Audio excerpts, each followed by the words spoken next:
Hi everyone, here we've got ARCHOS Access 57 and let me show you how to enable developer options on this device. So first of all we have to enter the settings and let's scroll down to the very bottom to find the system.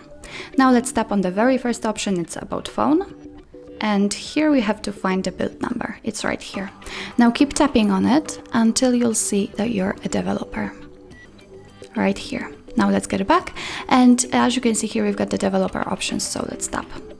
And here we've got a lot of advanced options which we can customize. We can, for example, show surface updates, we can show pointer location or show visual feedback for tabs. In order to turn on the feature, just tap on the switcher right on it.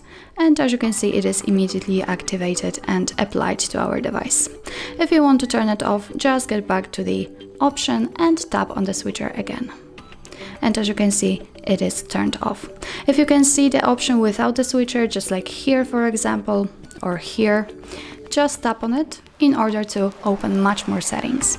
Okay, and if you are done with customization of the developer options, simply tap on the switcher right here to turn them off. Let's get back. As you can see, they're still here, but after getting to the settings and entering the system again, they simply disappear.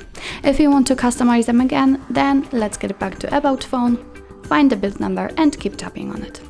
So that's all. This is how to enable developer options in your ARCHOS Access 57. Thank you so much for watching. I hope that this video was helpful, and if it was, please hit the subscribe button and leave the thumbs up.